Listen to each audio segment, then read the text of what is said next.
Hello, friends. I hope you've been keeping well. We're here today to celebrate this channel's 1000th subscriber, which admittedly happened a little while ago, but life moves fast. That said, we're finally sitting down to celebrate with a little Q&A. I put out the call for questions and I got a bunch of great ones. And I'm really excited to go through those with you now. So, without any further ado, let's get into it, shall we? Question number 1. This is from Cherry Nobel. Congrats on the 1000 subs. Thank you. My question. So I'm someone who thinks that I don't deserve any compliments or praise for anything I do. I could do or make the best thing ever, but all the good feedback turns into self-doubt or hatred. Example. If I was to draw a really nice picture and someone said it was pretty, for some reason my brain takes that information and turns it into my picture is awful, or they were just being nice. They didn't really like it. Do you have any advice or have any experience with learning to maybe accept compliments or praise? Yeah, yeah. This one actually is hitting kind of close to home for me right now because I've been putting myself out there a lot more this year. Two main ways. Number one, I got back into singing, and there's nothing that'll expose your flaws like standing in front of people and singing. Let me tell you. And I also started a new job where I'm surrounded by a lot of really competent, smart people, and the pressure to come up to speed is really high. So I'm trying my best. I'm coming along, still not as far along as my peers. And I find myself in situations where I'll get complimented for doing something well, and I'll just kind of like, okay. Like, I get why you're saying that, but I don't really agree with you. What I'm doing when I do that, when I'm saying you're just being nice in my head, is I'm acknowledging the truth that I know. I know that because I did something well, it doesn't mean I'm as good as I want to be. It doesn't mean I'm as good as I need to be if for the job that I'm in or for the thing that I'm doing or for the vision I have for myself. And that's just fine, by the way. Um, the skill is then to take that knowledge and keep it inside yourself and not project it on the person who's giving the compliment. Because here's the thing that happens. If we receive a compliment and kind of downplay it or shrug it off or make a joke out of it, which I'm known to do, so I'm not immune to this, I think what it does is it's kind of like you're disagreeing with the person almost. Like we are sort of saying, you think this and I think you're wrong. And, some people are okay with disagreement and they'll be like, oh, all right, they're not taking the compliment. Fine. Some people are not as comfortable with being disagreed with and they might not feel great about having the gift of their compliment be turned down, basically. The point of a gift is for it to be appreciated, and you're not appreciating the gift of their compliment or praise when you don't receive it gracefully. This is something that I've learned over a lot of repetitions. And I think there are two ways to really prevent this from happening, really prevent you from letting people down who are trying to say something nice. Um, the first way is just to get good. Uh, I think there's a truth where once we get to a point where we're very satisfied in our abilities and we know we're on top of our game, and if we receive a compliment, it's like, you're right. I'm great. That's what you're thinking in your head. Absolutely. And what you say is this: you smile and you say thank you. That's what you do. And if you're feeling bad about receiving compliments in a certain area of your life, I think a legitimate way to attack that problem is just to get better at that thing, whatever it is, whether it's singing, drawing, giving presentations, whatever. Um, but that's only like half the picture, right? Because almost all of us are going to be in situations throughout our whole lives, if we're orienting ourselves well and taking on challenges in our lives, not just hiding away, where we're going to be not the best person in the room. So, what do we do when that happens and we get a compliment? Well, this is where we get to practice the social skill of receiving a compliment. And it looks like, I think that looks like exactly what I just said. It's a smile and a thank you. And the first few times you do it, you are going to feel like a complete idiot. But it gets better. Like any skill, it comes along with practice. I think the trick if it can be called that, for someone trying to develop the skill of receiving compliments is really fake it till you make it. Smile and say thank you. Accept the compliment outwardly. And over time, that outward acceptance is something you'll reflect inside yourself and it'll come more naturally. Um, yeah, I guess that's what comes to mind when it comes to taking compliments. Great question. Question 2. This is from the Hamstertron. Congrats. Thank you. So, are you a gamer who creates content or a content creator who games? What got you into video games and what got you into content creation? These are always fun questions. These are the kinds of questions that I like to ask when I'm trying to get to know somebody because they're so open ended.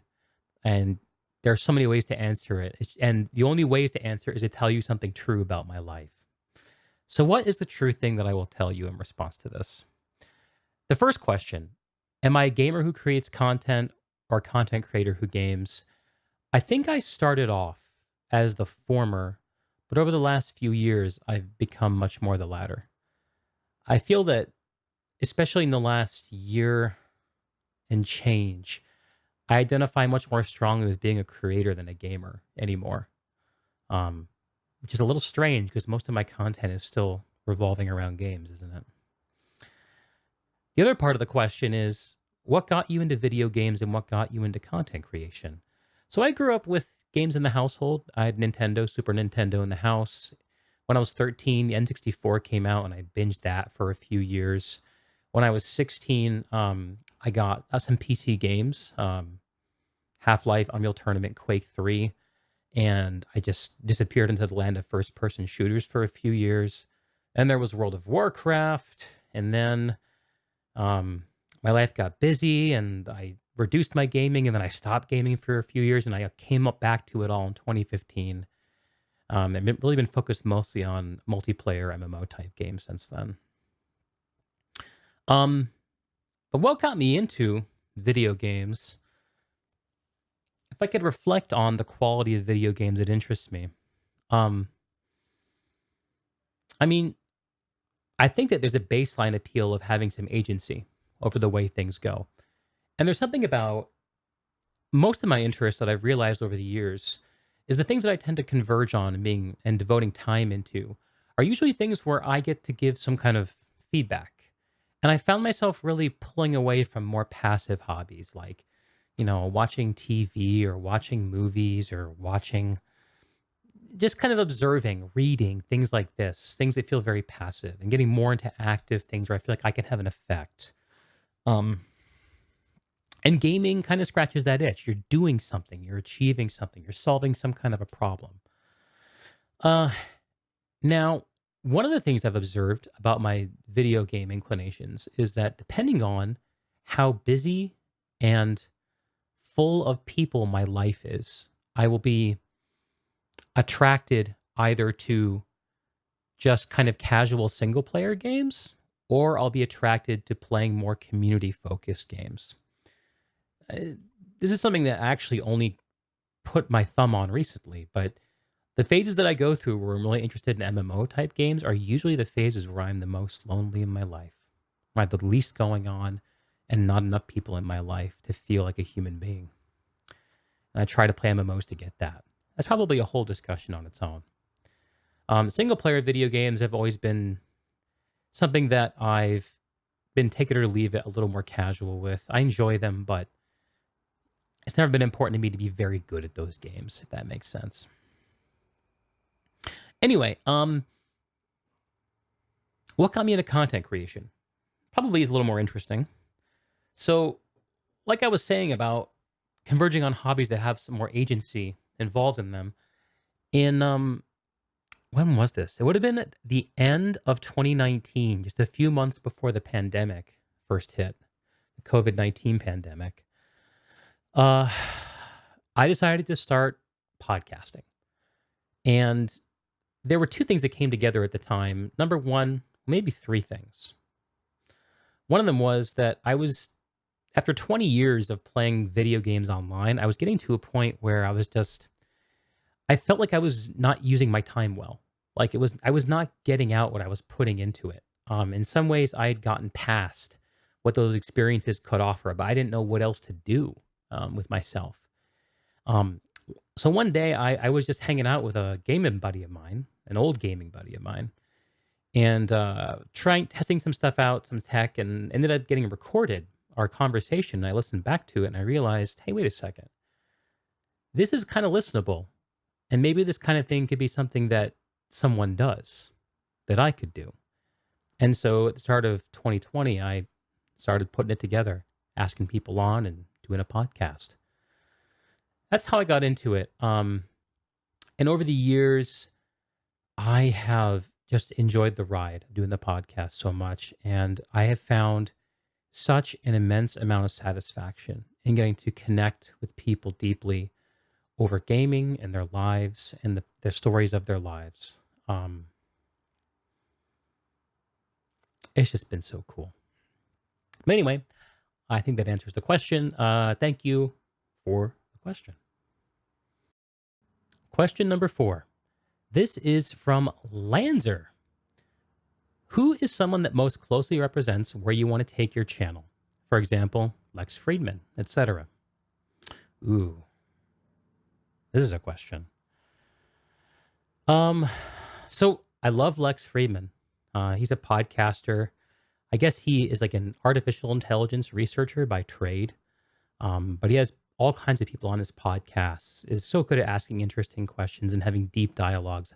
What I so appreciate about Lex is how he remains this incredibly open person while also going past the trivial depths on the stuff he's interested in. Like, I think it's really easy to be a very open person, to be really interested in to hear what everyone has to say when you only go to a certain level of depth. But Lex always tries to go deep, and he still retains that openness. It's very easy when you go deep on things to get cynical, to close yourself off, to specialize. But Lex resists that. I think that's really good. He also is just a charming dude that I happen to like. I mean, how can you not love Lex Friedman? Um, Comparing my channel to his, I will say the thing about Lex's style that I always prefer to do differently is the kind of stand and deliver question and answer format. I love and am an enthusiastic, hopeful practitioner of conversation. Um, and Q&A, a lot of times, question and answer, ironically enough, what we're doing here, can emulate the qualities of conversation a lot of the times, but it's just not as good and as authentic and as dynamic and in the moment as two human beings in the same space bouncing off of each other. And for that reason, I really love the way Joe Rogan has done his stuff. Now, in terms of a channel, like there's no one can really compare themselves to Joe Rogan. I don't think he's sort of a unicorn in many ways. But in terms of the qualities of my channel that I'd like to see, the qualities of his representation that I'd like to emulate, it's that.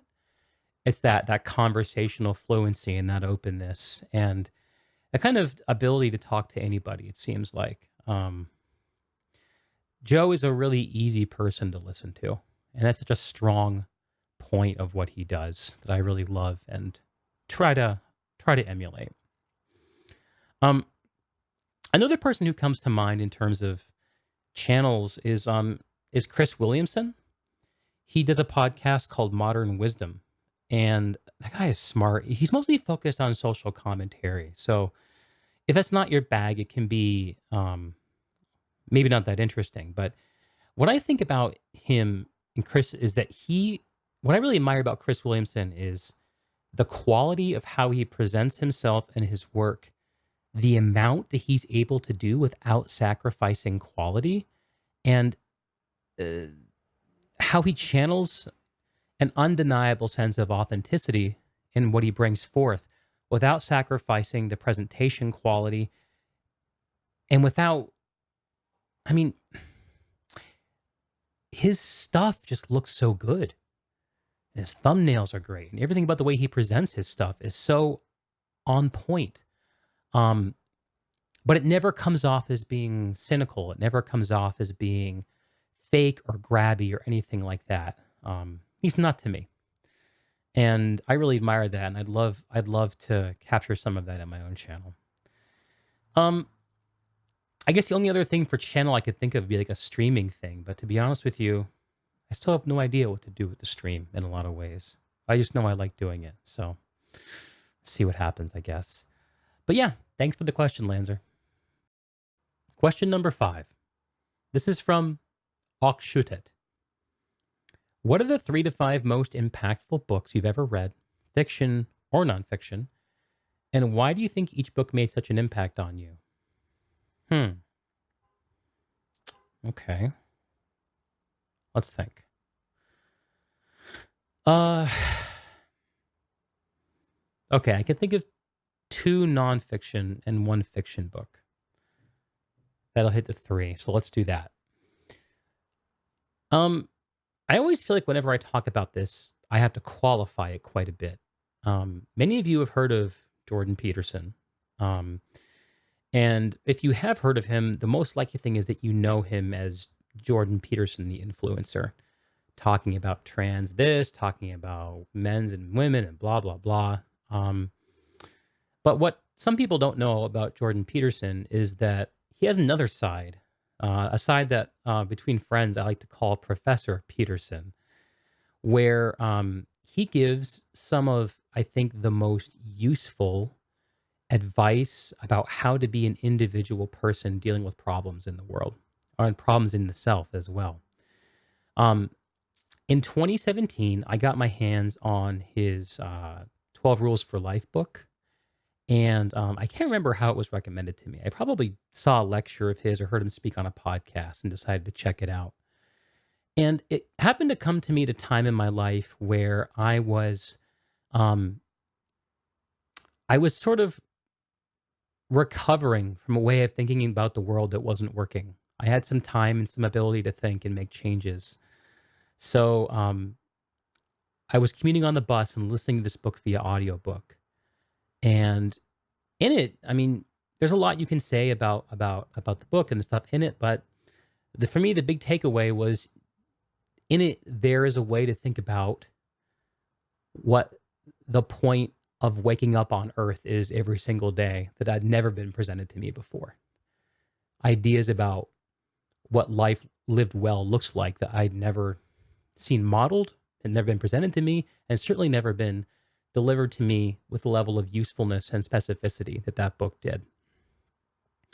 Um, Not every single lesson was a banger for me, but the ones that were they made a real difference in my life and helped me start putting things together and start paving the path to get on top of my weight.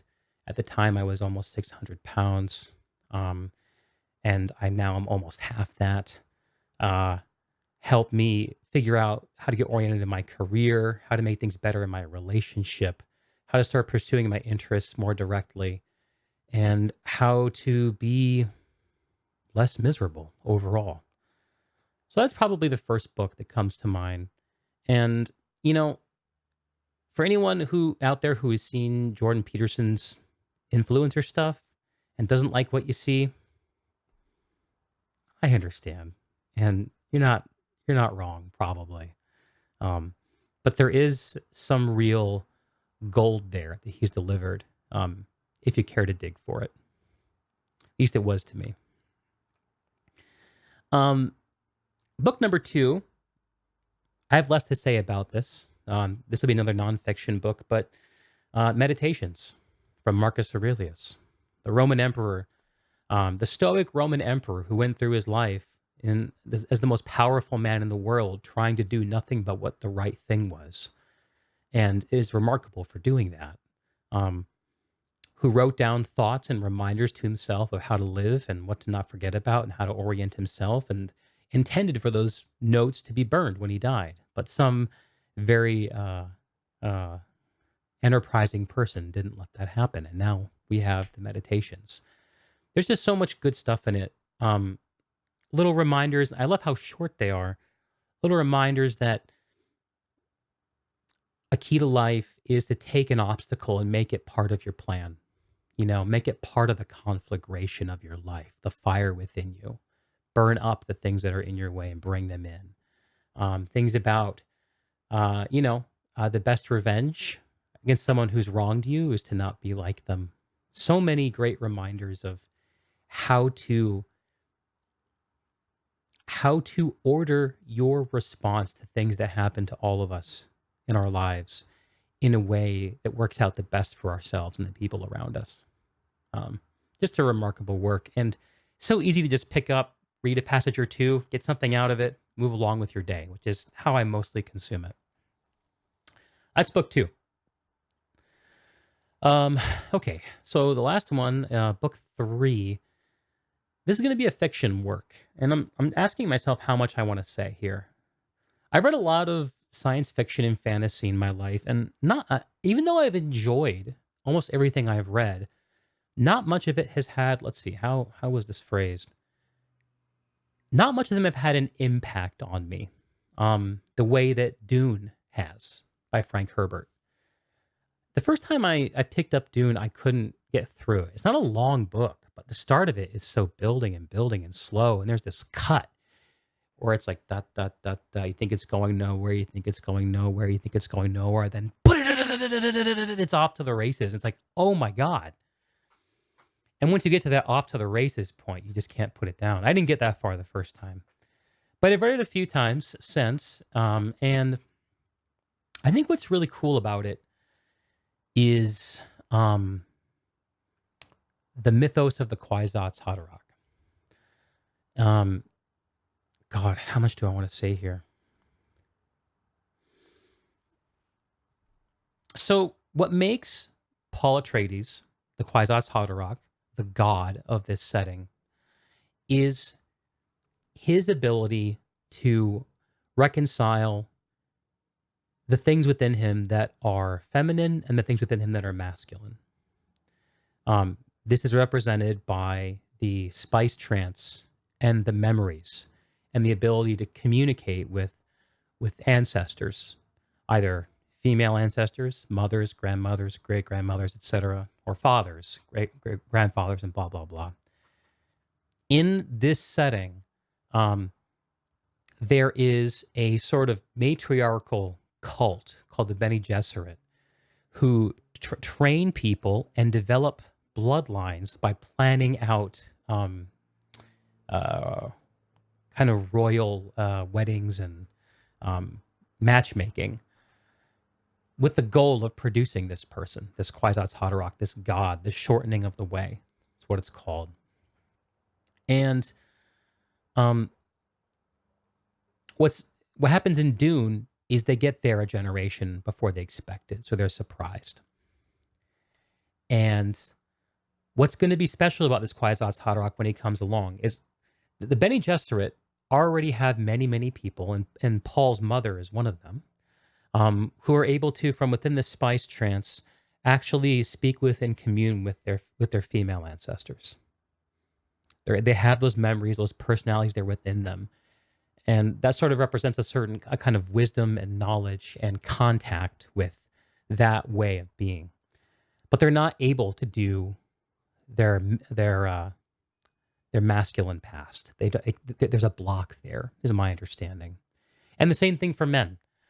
There are because this is a women's society, there are much fewer men who receive the training in order to be able to do this, and who go through the spice trance and don't die doing it, and are able to then access their past. But they have the same block on the other side. They're able to access their masculine past, but not their feminine. And so the Kwisatz Haderach, when it comes, as a result of intermingling bloodlines and proper training at the right time, will be able to reconcile both of these and become a perfect integration and unity of the feminine and the masculine. And there's this one passage before the actual chapters in Dune. They have these little like excerpts. They're like snippets from like religious texts or other works within the universe, things like that. And there's one that talks about it kind of takes the gendered quality out of these distinctions a little bit. And I really like that. I really like that. And what it talks about is how men are able to access what it calls the taking force, and women the giving force easily, and it's hard to cross over. Um, of course, there are all kinds of people in the world. Exception is the rule. Um, but the reason I found this very interesting is because um, I grew up in a very matriarchal dominated kind of household. Um, this was not, it didn't look evil or ugly or awful. It was great. I nothing, no complaints about my childhood, but it was definitely a place where uh, modeling the qualities of my mother was what was sort of uh, rewarded within the house. And so I got into adulthood, and I think that I never had a proper model of how to order my attention and get out into the world and act and win bread and get things done and make deals. All the things that men are supposed to do, are expected to do in this world. Um, and when I read Peterson's book, I got a sense of what that more male quality could look like, and how to go about starting to be more of an agent within the world, starting to increase your competence, starting to take responsibility for the things around you. And I tested that out, and it worked. It really helped and worked. And in Dune, um, I found this very thing being represented. Peterson calls it order versus chaos. Herbert calls it the taking force versus the giving force. Now, this isn't like a metaphysical thing. Like, I don't believe in magic or superstition or any shit like that. It's just, I found that these coalescence of observations about the the bimodal quality to living, and Paul Atreides and the Kwisatz Haderach as this model for ideal being, for perfectly balanced order and taking, maybe call it authority, balancing authority with sensitivity, the perfect balance of that. The thing that when his skills come together enable him to do is to map out the future with a clarity no one else can manage. He does this by being perfectly sensitive, you know, giving force, open to chaos, and managing perfect authority, action within the world, ordering his behavior and the world around him, and taking what needs to be taken. It left a mark on me, apparently. So it probably got more than you bargained for out of that answer, but that's me being honest. That's the truth. Thank you for this surprisingly interesting question. Thank you. Next question. This is from Monica SYT. How has your health been lately? What's been the most enjoyable part of the changes I've made? Hmm. Well, I'm about to turn 40, and I am now, right now, in the best shape of my 30s. So it's been great. Um, Actually, it's been surprising how much my life has changed as a result of getting on top of my health in all the ways I've done. Um, Question though, how's it been lately? Actually, not as great because I've been so healthy and so able to start doing things. I actually found myself going on two separate out of town trips, one for a few days to California, another for an entire week where I just was balls to the wall, singing and meeting people and talking and doing stuff all day in New Orleans. And I got sick. I came back with a cold from California. I came back with a COVID from New Orleans. I've been struggling with that for the last 2 weeks. So yeah, it's been kind of crazy the last like 4 to 6 weeks health wise. But if you take a longer view, then I mean, being healthy has changed me. You know, When I first started taking it more seriously back in like 2019ish, I would say, it was because I realized the obligation I had to my wife to be around for her, and that I honestly didn't want to widow her in my 40s. Like I just needed to live for her. And that eventually evolved into wanting to get out of pain, wanting to not be in pain every single second I was on my feet. And then that eventually evolved into wanting to be able to go to social events, wanting to be able to be on my feet, wanting to be able to do stuff. And it's still evolving now.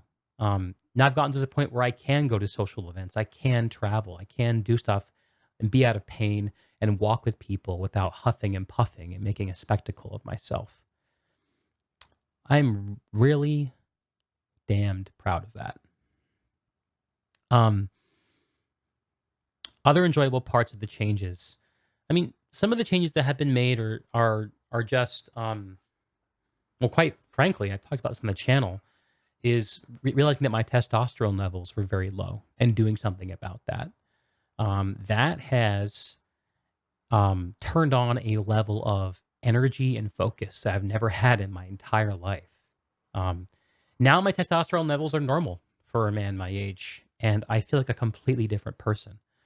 I have way more energy. When I want to focus, I can focus much more effectively. And I feel like I'm able to organize my interests and efforts across time more simply and with less assistance than ever before. I used to always wonder like how people did really big hard things over time that seemed impossible because things were always entering and leaving my mind, and I could never only stay organized was to have things like in an external structure like a to-do list or a calendar, and those are only as effective as your engagement with them. But after the testosterone got kind of brought more in line, I started doing this automatically without thinking about it, just the way normal people apparently have been doing it the whole time, and I had no idea. So that's been really enjoyable. Um, and There are probably some other benefits I can't think of right now, or maybe can't say in a YouTube video. Thank you for the question. Next question. We're hearing now from Attila Hendrick, who asks, not sure if too late to ask a question. Not too late, by the way. Question is, have you been following the Guild Wars 2 Secrets of the Obscure X-Pack info that dropped a few weeks ago? And are you planning to play it? On a related note, have you been planning on having a talk or interview thing with another ArenaNet dev or adjacent person in the near future? Take care. Guild Wars 2. I have been observing Guild Wars 2, what feels like from the outside, with a lot of interest since the end of the Icebrood saga. I mean, I played End of Dragons expansion when it came out and I enjoyed it, but I didn't ever really got back into the flow of Guild Wars 2 the way you do with these kinds of games and the way they encourage you to do and the way the community loves when you do. Um, and I was waiting for an answer to like, okay, what does the future of Guild Wars 2 look like? And this year we finally got the answer to that. The yearly expansion move, and we finally have an instantiation of that expansion with Secrets of the Obscure. So no more like filler pieces of content, no more like we're doing this once and then who knows what's going to happen. Like we finally get to know what Guild Wars 2 is going to be. And that's really, really comfortable feeling that I like a lot. Um, Secrets of the Obscure is going to be about the Wizard's Tower, right? And, like I've watched Wooden Potatoes in his mystery videos. I love that. That's probably my favorite Guild Wars 2 content, by the way. But I don't know, like in terms of settings go, it's a bit disappointing to be done with the dragon conflict. I know it's very popular to say that people are sick of the Elder Dragon conflict. I think people are sick of the limitations of implementing it. I wonder how people are going to feel with engaging in an environment where the stakes are lowered, though, or maybe they'll succeed in raising another threat up that's as interesting as the Elder Dragons. I don't know, but you go back to like some of the launch stuff and look at the core world, and listen to the Jeremy Souls launch contract. It's like dragons, man. Yes. Um, but To answer your question, I have not really been following that closely. And at first, that was because I just didn't want to spoil any of it. I covered the reveal where they talked about what they were gonna do, like stuff in the sky. They're gonna make sky scale more accessible to people and blah blah blah. And how many ever new maps it's gonna be. And like that stuff looks cool. I have a reaction stream somewhere. Maybe I'll throw the link in the description. But I think that I'm going through a period in my life where my interest in MMOs is sort of being reduced by quite a bit. Um, and also, there are two very compelling releases happening on either side. Baldur's Gate 3, which I'm in the middle of being a little obsessed with right now, and Starfield, which is coming out almost right on my birthday in September, on either side of the Guild Wars 2 release. So I will play Secrets of the Obscure. Yes. I don't know when I will play it. And but there's this broader question in my head of if I keep doing justice to my health and my interests and make a life that's full of people and moments, how much do I need experiences like Guild Wars 2 anymore and MMOs? And can I engage with them in a way that's useful to people if it's not authentically interesting to me? I don't know. I still love and appreciate Guild Wars 2. It'll always be like a place in my heart that I get excited to go visit. But I'm not sure if it'll be a big part of my future anymore. That said, my favorite part of Guild Wars 2 right now are all the people and the developers I've had the chance to meet. And there's always a chance that I will get the chance to speak with an ArenaNet dev in some point in the future. Um, there's some stuff I could say about the logistics of that and the likelihood of it, but I think I'm just going to keep that out. I'm just say stay tuned. It's possible. I think there's mutual interest. It's just a matter of making sure everyone can check all the boxes they need to check to do something like that. Um, and I think it's highly likely that you'll hear me talk to some ex ArenaNet people in the near future. So stay tuned for that. Um,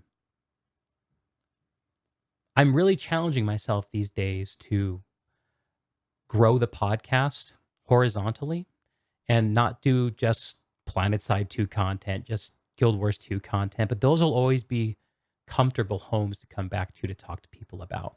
And certainly enough of an excuse to stay up to date with what's going on in the game. So I would say very likely, and stay tuned. Thank you for the question. Next question. Underworld Video asks, what's up, Preston? Asks, what's your favorite song or album and why is it significant to you? Are there any events or actions you regret? Regret, oh boy. First questions first, music. There, of course, have been plenty of songs and albums that at various times in my life have been things I will put on repeat, listen to over and over again. But none of those come to mind right now. What is coming to mind is something that might be a little bit lame of a response. Tell me what you think, but the music that has the most meaning to me right now, funnily enough, in terms of listening, is probably the Skyrim and Oblivion soundtracks. There are these fantastic YouTube videos that have been put together. Shout out to Everness, where there are these 10-hour like loops of different sort of moods of music. Like there's a day one, there's a night one, there's like one for snow. And it's just Skyrim music and ambient sounds. And the video also shows like the beautiful landscapes of these games. And I just put these on and they instantly calm me down.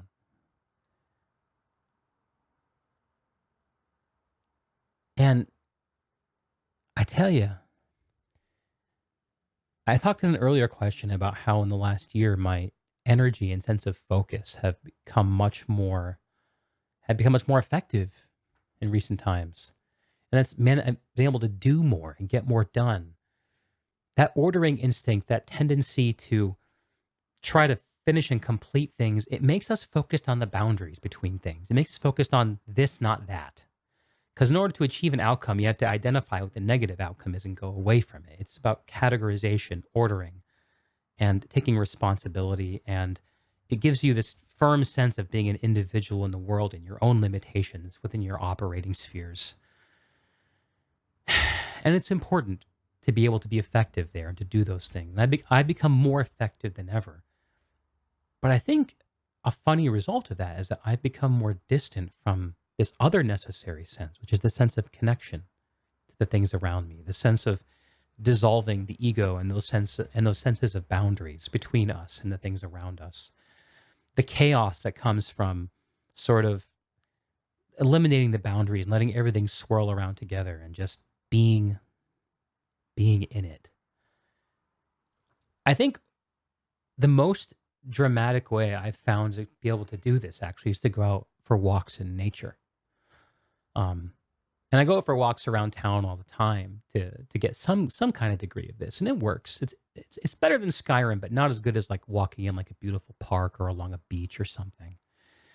Now, the kind of sense you get, like, just imagine like you're walking along a beach, it's sunset, it's beautiful. It's like maybe there's a nice little wind, it's slightly cold, not too cold, and the sky is on fire, and um, you hear the sound of the waves, and it's quiet, and you hear sounds of people's voices quietly in separate little groups. Someone's got a fire going somewhere in the distance, and the sense of just like, yeah, I am a human here on Earth, and these people, and this sand, and this water, and this sunset is all me, and I am all them. And access to that is so important for maintaining one's equilibrium, I think, and not going crazy and not turning yourself into a tyrant over yourself or anyone else.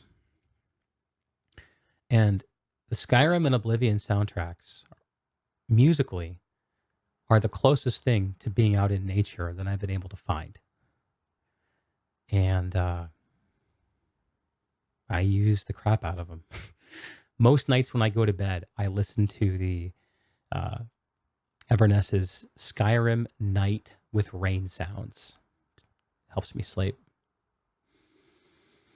So yeah, that's probably my favorite album right now.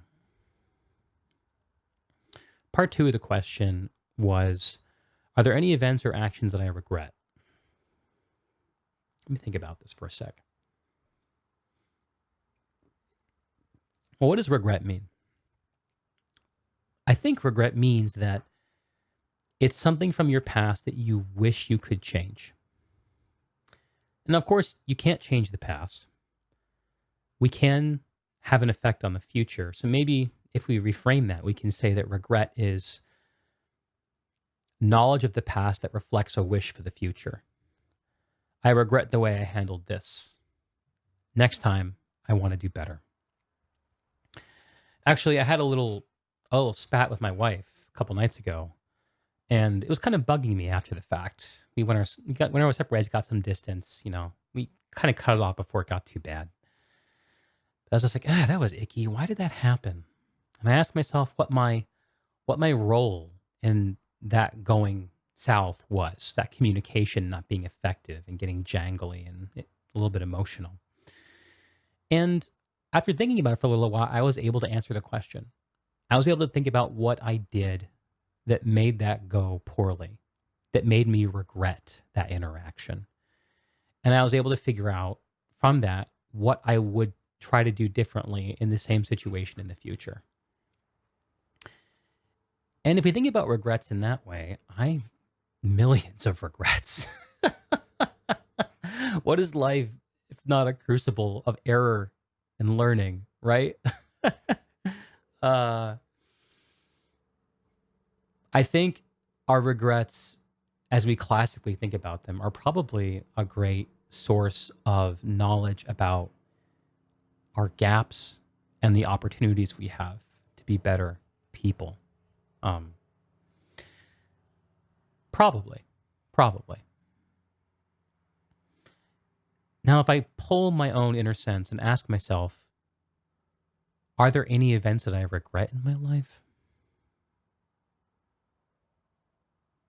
I can think of maybe one or two, and they're too sensitive to share. And that means that I haven't worked on them enough. And I need to go get to work on those things. So that's, I think after I'm done recording here, right, I might get to work on that. Thank you for the great question, Preston. Next question is from Ron Blade. Ron asks, what gave you the drive to open a YouTube channel that builds upon podcasts as its main foundation? Is it just a general enjoyment of talking to people, or is there more into it? I think a general enjoyment of talking to people might be one of the best ways to wrap up why I do what I do in this channel in one sentence. You put that really beautifully. I did answer some of this in a previous question about the origin of the podcast. TLDR, gaming was getting boring to me. I wanted to do something more interesting to me. I accidentally recorded a conversation talking about video games with a friend of mine, listened to it, thought it sounded good, and then I might try it, and then started podcasting. It's kind of the story. As to what gives me the drive, that's a question I'm always refining my answer to. I used to think it was about enjoying video games more. And I think I've given that answer a few times in the past. But now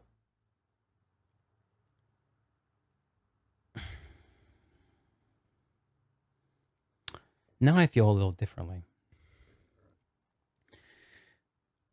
Everyone who plays or makes a video game is living on Earth. We're all contending with the suffering that entails. And we're all plotting our own unique paths through it and through our lives and the lives of our friends and family.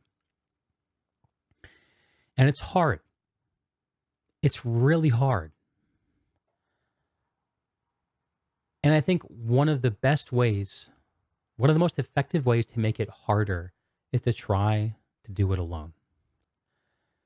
The podcast is sort of like a desperate salvo, in a sense, to not be alone by me, to pierce the veil of loneliness and isolation that in many ways my health and my inclinations have drawn me into over the last 20 years, let's be honest. It was the beginning of me daring to dream about a bigger life that was about more than just getting through work and hiding away from the world afterwards, and disguising and covering myself in video games and in food and whatever else would distract me effectively. It was the beginning of a lot in that sense, and the drive that I still have to keep it going is about a continuing fascination with that connection with other people and what it can manifest, what can come from it.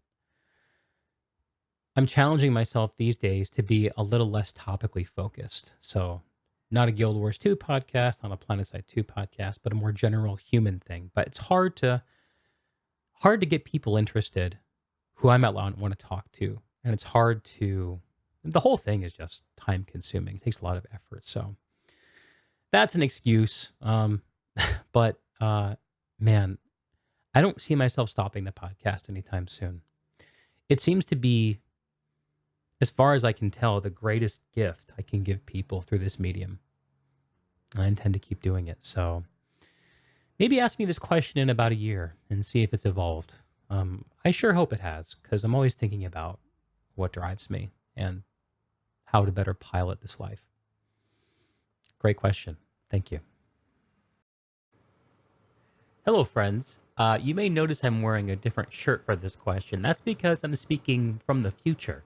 Somehow I remember reading and answering this question here into the microphone, but it didn't get recorded, so I'm sitting here a couple days later to make right and make sure that Lex gets his question answered.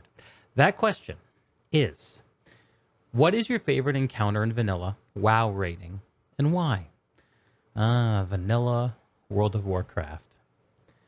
I will tell you, you know this, Lex.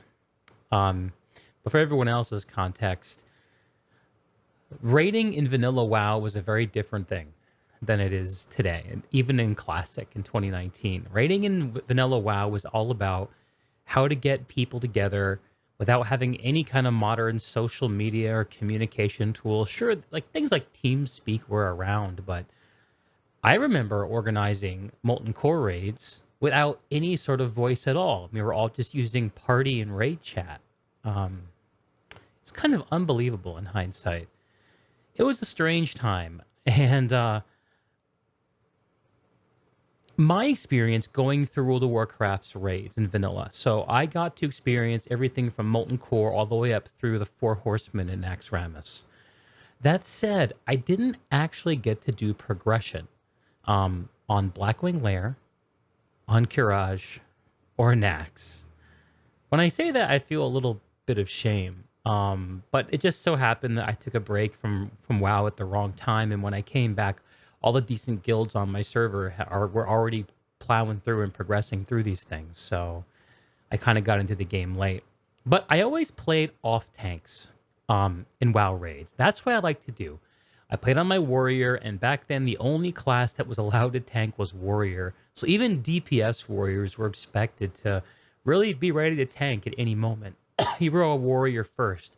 The idea of warrior DPS back in 2005 was something people laughed at.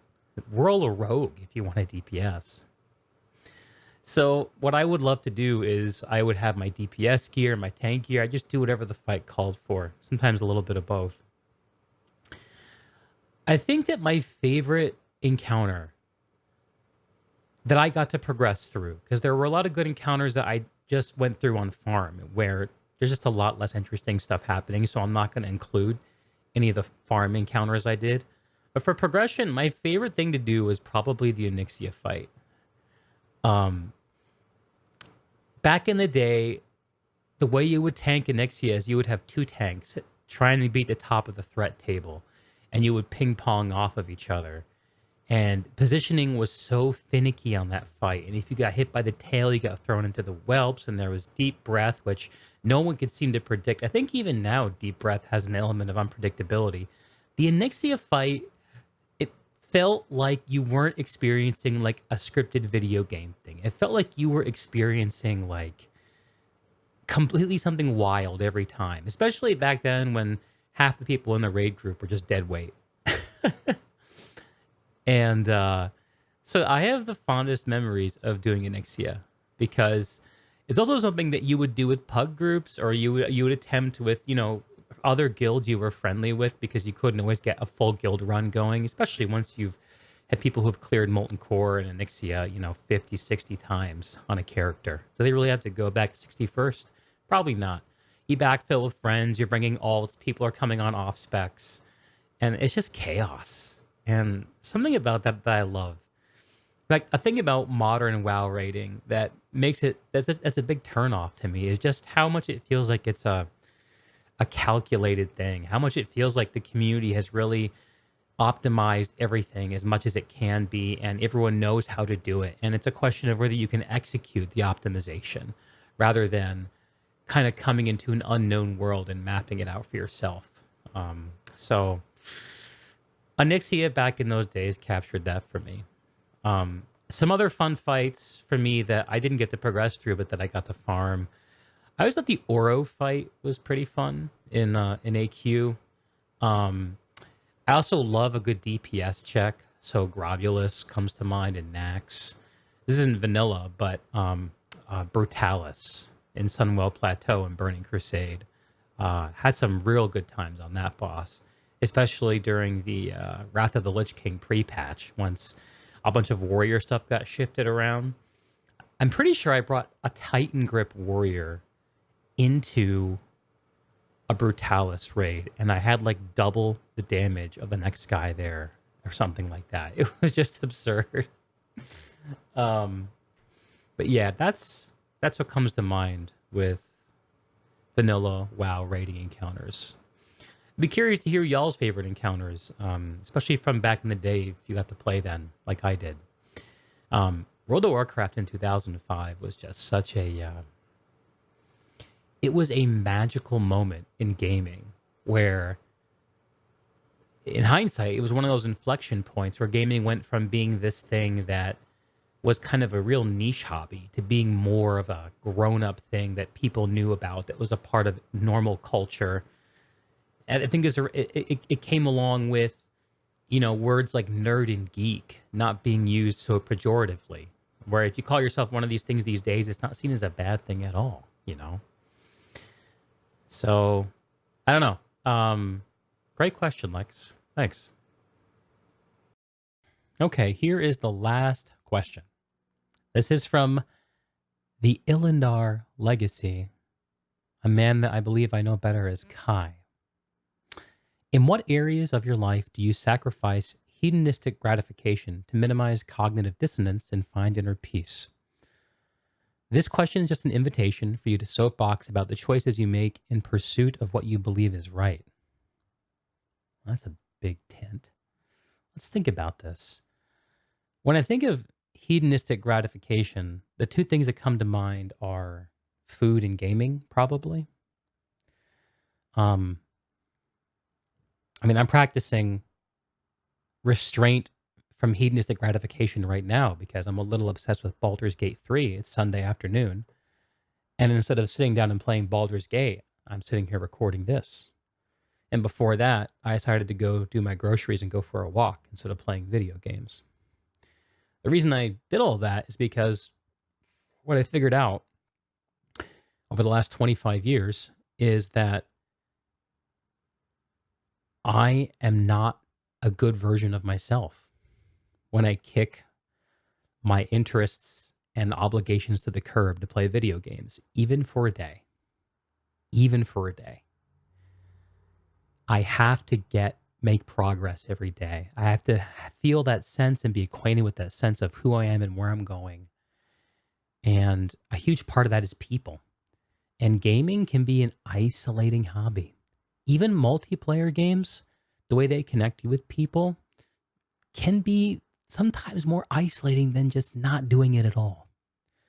So, yeah, a huge part of my answer to this is even when I'm thinking about video games and enjoying them and I want to play one, I have to wait until usually around 8 o'clock at night. If you imagine me being up in the morning at around 8 o'clock and getting to bed at around midnight, then that gives me, a few hours to play around if I want to. Because that is the point in my day where my energy and focus is too low to be truly productive doing anything else. And it's also still enough time for me to have enough of a session where I'll have some satisfaction with what I've done. It took me a while to figure this out. And the entire reason that I started doing this and restricting myself and picking this time slot to play video games is because I wanted to fix my sleep. So I was starting to work on my health in 2019. I had a lot of work to do. It wasn't clear exactly where to start. Incredibly overweight, unhappy, in a lot of pain, but motivated to start changing that. And, I'd had the experience years and years in the past of being diagnosed with sleep apnea and feeling the life-changing, life-giving ability of getting a good night's sleep compared to, snoring your head off, multiple times a minute and waking up. And I read some stuff. I probably saw like a podcast, that guy who does the sleep podcast, that does the rounds. I can't think of his name. But talking about sleep, and I realized that my sleep quality, part of the reason it was so bad is because I was eating before bed. Now, that few hours before bed when I would eat was an important therapeutic moment for me. No matter how poorly the day went, no matter what was going on, I could always rely on snacks in the evening to make everything better, to fix things, to distract me, to override and overwhelm whatever else is going on with me or my body.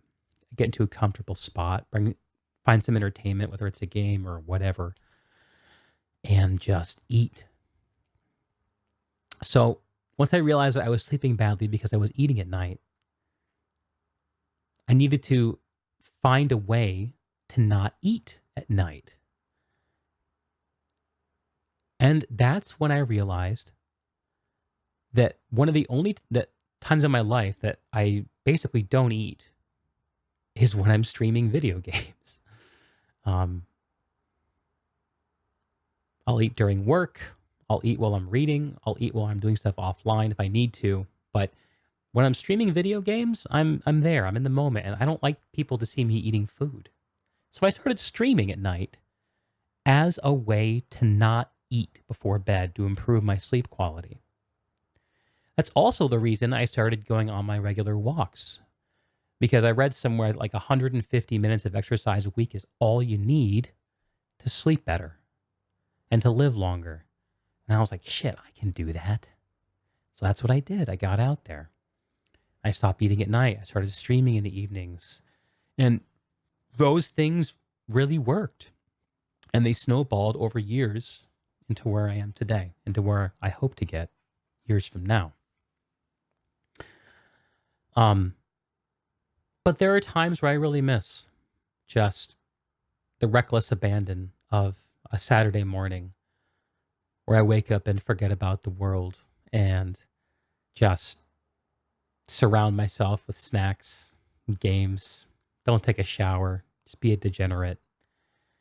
Go, hang out with the boys online, raid something, get into a first person shooter lobby, play some new release, post on Reddit, watch some YouTube videos, watch some Wooden Potatoes, watch some whatever.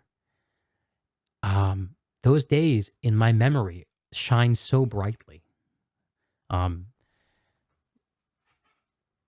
think they were reflective of the place I was in life when I was doing that, which is a place where I was not very effective, not a very competent adult. I really didn't have my head screwed on straight, and I really wasn't very useful to anybody. I think as a result of my work over the last few years, I've become a more useful person. Maybe more interesting, debatable. And the result of that is I find more interesting uses of my time. And because of that, when I start my weekend days, I can't just relax and play video games and binge eat, because even if I do these things, and I have tried, I find that I can't unknow that there are other things I could be doing that would make me happier. I can't unknow that. So if I have a full day to play video games, I make sure to fill it up 80% with other stuff in order to make the 20% I get with video games as good as it can be. And it took me a lot of years to figure out the need to do that and to figure out the method of doing that. A big part too of the food component was just locking down my food experience to what I needed, figuring out what I needed and realizing what my triggers were and working with those things. So I'm a pretty impulsive person. And if I see something that I like food wise, I'll pretty much go for it, even if I'm not that hungry. I don't do very well at restraint. And so it's very important to start out with the right amount of food on my plate. When I start handling food, for it to be pre-portioned if at all possible, and to take stuff that's not good for me, that I know is going to make me feel bad or unhealthy, or 2,000 calories or whatever, and just keep it out of the house. Just keep it out of the house. I'm fortunate to live in a place where I can walk and get food if I need to. In fact, I'm going to do that after I get finished recording, because I didn't get enough pre-portioned dinners for this week. And even there, like, there's a sacrifice that I'm going to make. So there's a couple places nearby that I might go to. One's a burger place whose burgers are frankly disappointing for how much they charge. And there's a place that sells Heroes with hero meat, and those are good. So that's probably what I'll do. But they're going to offer me French fries when I go get that. And I'm going to have to say no French fries. And there'll be days where I don't have the strength to do that. And the French fries come. And once they're in front of me, I'm done. They're gone. um, but I'm going to ask for no French fries because I've figured out over time that even though I like French fries, I don't need them. I can do without them, and they make me feel like crap. They make me feel like crap.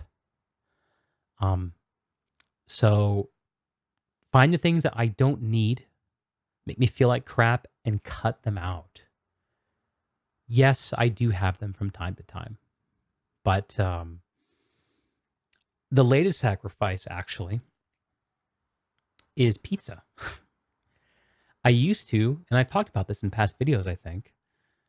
I used to eat 1 to 2 pizzas a week from Trader Joe's, a grocery store in the area. And I would still lose weight. And I was really proud of that. I still got to eat what I liked and was still losing weight. What I figured out over time is that even though I was losing weight and the calories weren't that big of a problem, the pizzas were a problem for another reason. They're a huge amount of carbs and dairy, and that made my system go into like this inflamed state for a few days.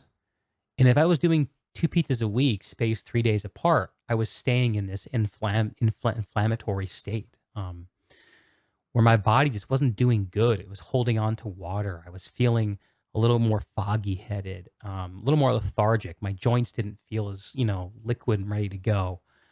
Um, and I started to enjoy feeling good in my body more than feeling good in my stomach. And actually, last weekend, um, so I've had COVID for the last couple weeks. Week 1, I have COVID. Weekend, I test negative.